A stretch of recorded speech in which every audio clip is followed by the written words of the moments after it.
So, Demi Lovato has recently started filming a new TV show about aliens called Unidentified, where Demi, along with their sister and a couple of friends, basically go across the US looking for proof that there is such things as extraterrestrial life. And there's been quite a lot of memeable things that have come out of it, to be fair, especially considering Demi has come out saying that they think it's derogatory to call UFOs aliens, saying they felt it would be better if they were just called extraterrestrials. Let me know down in the comments what you think about that one. But over the past 2 months, literally every interview that Demi's done, whether that be with Kelly Clarkson or on some news station, they've brought up something to do with either ghosts or extraterrestrials. Whether that be detailing an encounter or what they describe as kind of a consensual abduction. Either way, their latest interview with Becky G talked about how they performed and received standing ovation from a group of ghosts. Demi explained that whilst exploring an abandoned ghost town with their team, some spooky things started happening. They received some pretty weird encounters when they were using EMF detectors, which scan a broad range of radio frequencies and are supposed to try and capture voices or anything trying to communicate that we can't necessarily see, such as ghosts or whatever, who are able to manipulate these frequencies and communicate to come across as audible voices. In the series, Demi started speaking to a ghost that they deemed to be called Carmen, who Demi believed was a previous worker in a brothel that they were at. What's going on? Dem? Oh, I get that a lot. What do you get? What's the ghost saying? She has trauma. She does? She's traumatized? Okay. How do you And know? that's why she doesn't like men. How do you know? Okay. I respect that. that. After conversation with this ghost, Demi went on to basically ask if the ghost liked to sing. The EMF detector went off, which Demi took as a sign as the ghost saying that she did. So Demi took that moment and started singing the infamous song Skyscraper to a room of alleged ghosts. You have to make me feel like there's nothing left of me. You can take everything I have. You can break everything I am. And here is Becky G kind of smirking along the whole thing, but able to hold it together when Demi was explaining what she encountered. We set up those machines and I decided to sing for them, and they went off when I finished. They I never applauded. had a standing ovation from ghosts. I love it. But Can we just take a moment to appreciate Becky G here? Look, she's so close to laughing, but she's trying to hold it together. And fair play to her for doing it, because there was a lot of people commenting on Twitter and both in the comments of this video saying just how well she held it together and that they would not have been able to do so. How did Becky not laugh? Because I would have bust out laughing throughout the whole exchange. WTF. Another Instagram comment read, Becky G is a good sport because I would have not been able to keep the confusion away on the low. But those were just a couple of the type of comments that people were posting on such things as Twitter and Instagram. But moving on, Demi had also went on to explain how she'd had an experience whilst dreaming where 3 beings at the end of their bed, and they asked if Demi wanted to see her planet. Demi said yes. So they took Demi and showed Demi the Earth from their point of view. They also asked Demi if Demi wanted to see the aliens planet. Demi said yes, so they took Demi to their pink and purple planet. Demi originally wanted to describe it as an astral projection, which is where your humanly body kind of gets separated from your spirit. Demi also said they felt it could have been described as an abduction, but since it was consensual, felt it probably couldn't be described as accurately with that term, since no consent is implied. because I don't really know what happened, but I all of a sudden was in my room and I know I said, I sound like this is gonna sound so out there, but just bear with me. So I woke up in my room and there was like 3 beings. And they were like, do you wanna see your planet? And I was like, oh, sorry. You were like, hell yeah. I was like, hell yeah, let's go. So I like whooshed out of my room and was like hovering over the planet, and then all of a sudden they were like, you wanna see our planet? And I was like, hell yeah. Yeah. So then I whooshed to this like pink and purple planet that I've never seen, and so that with the hypnotherapy, I was like trying to figure out what exactly that was. Was it like I don't want to use the word abduction because that implies that it wasn't with consent. I was totally for it. You know what I'm saying? You said hell yes.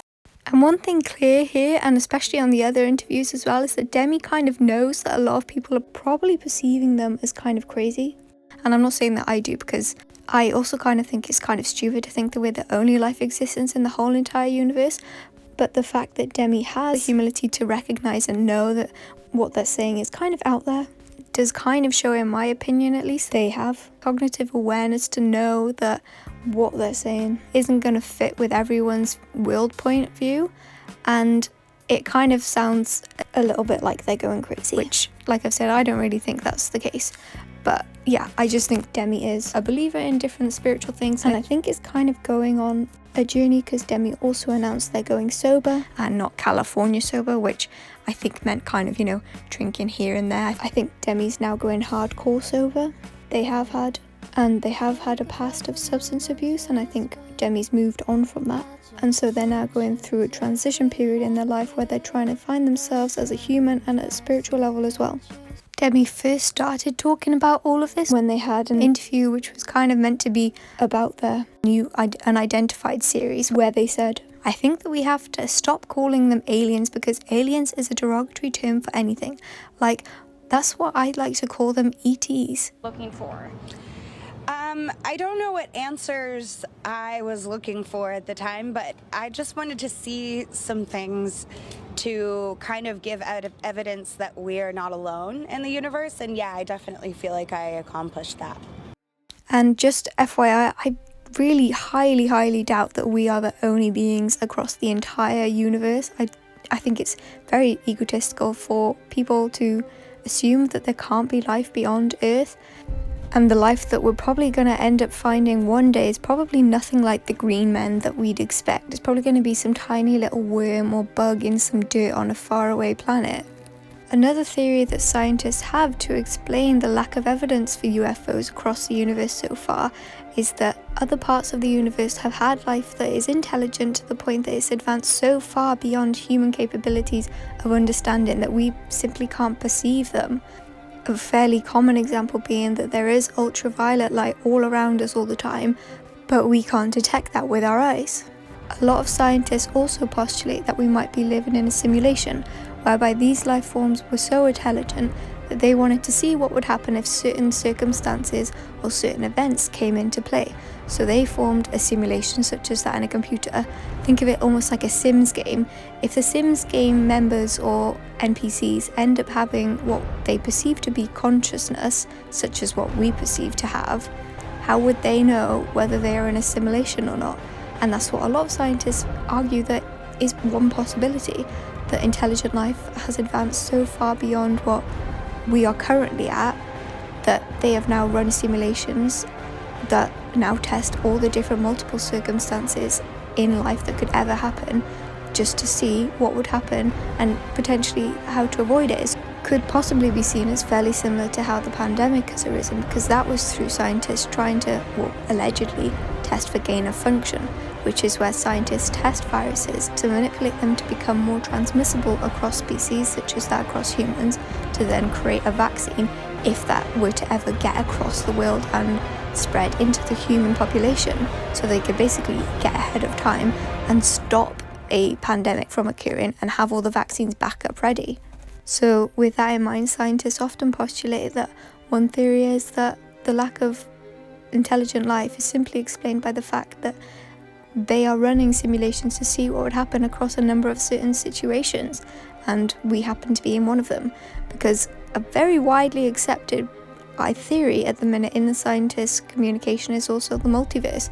And again, that kind of aligns with the simulation theory that there are only a certain number of atoms in the world, and so arranging them in a certain number of ways can only lead to a certain number of situations. So it's almost a given that there is an identical you in another universe that has taken every opposite choice or decision that you took, because of there is only a certain number of situations and ways that atoms can arrange themselves, and so we are in one of those simulations of the multiverse.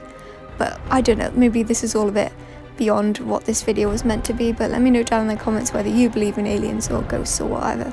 And just to quickly touch on ghosts, I'm not 100%, but I just think that there's so many situations in the case of like where someone has gone somewhere, had some weird experience, seen some old man walking around some courtyard, and then discovered that other people have had that same experience, and this ghost looks like the spitting image of someone who died 400 years before due to murder. And there's so many situations like this that I don't think a lot of them can be explained away. But then there's also a lot of situations that people either lie about, just take for granted, like seeing faces in, you know, like a piece of toast. Like obviously that is nothing. And then there's things like when you live near a train track and the vibrations of that can often leave you feeling slightly depressed or nauseous, which a lot of people associate with things like extraterrestrial. And if you have a gas leak, that can slightly nauseous, or even to have hallucinations, which, you know, aligns with what people perceive to be as ghosts. So there are often scientific explanations for a lot of these things, but then there are the outliers and stuff like this EMF detector stuff where it goes off as soon as you ask a very specific question. So I don't know, let me know down in the comments if you've ever had an encounter, because my mum and dad have, and even though my mum and dad have, they still aren't convinced. But either way, I don't know, let me know down in the comments what you think. I'd love for there to be ghosts, because that'd be so cool. But it would also kind of make me question everything we know and love in this world. Like, do I need to behave better? Because if there's a ghost and they're good, doesn't that mean that there's demons, and then there's hell, and then there's heaven? And what about all the things you've done in your life that aren't so good? Does that mean you're going to hell? And it starts to get a bit scary. So let me know down in the comments what you think. Thank you so much if you've made it to the end, and yeah, just thank you for being here and watching. Please like and subscribe. I'm trying to hit 3k by the end of the year, but I don't really think that'll happen, so any like and support we really appreciate it. See you in the next one. Bye. Say what you